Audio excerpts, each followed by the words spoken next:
skit, Jon-Stewart and Stephen Colbert reunite for convention coverage, painting Trump as a decomposing jack-o'-lantern, angry Creamsicle. They're ba-ack! In a highly anticipated on-camera reunion, late-night comedy greats Stephen Colbert and Jon-Stewart teamed up to take on the Republican National Convention. To help make sense of the zaniness of this year's election season, the Late Show host paid a visit to the former Daily Show anchor, who was hidden off the grid in a cabin, sporting a fierce retirement beard.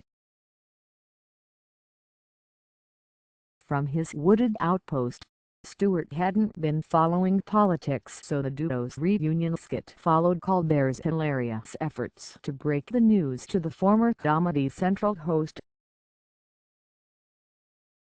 Stewart was pretty patently not interested in politics anymore until he heard that Trump is large and in charge this year. The guy whose eyes look like tiny versions of his mouth, he asked in disbelief. Yes, the guy who looks like an angry Creamsicle, Colbert confirmed. Decomposing jack-o'-lantern, Stewart replied. They went back and forth, and by the end of the segment, they'd teamed up behind a Captain America shield. Monday's show also featured the return of Colbert's arch-conservative Colbert Report persona and his famous Bill O'Reilly parody segment, called The Word. The 6-minute slot explored the word Trumpiness.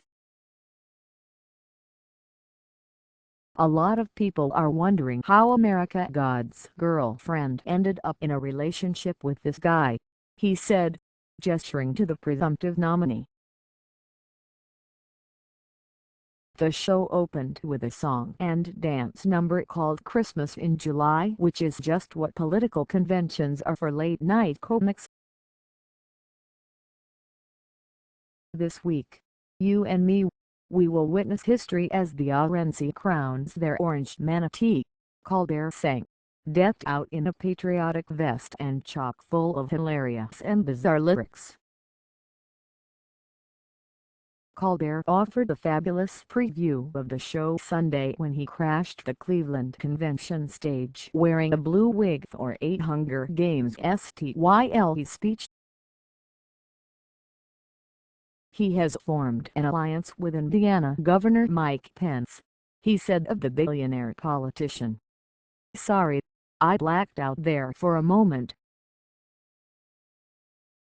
So it is my honor to hereby launch and begin the 2016 Republican National Hungry for Power Games. The faux-conservative was escorted off stage, apparently by a security guard. Look, I know I'm not supposed to be up here, but let's be honest, neither is Donald Trump, he said as he exited the stage.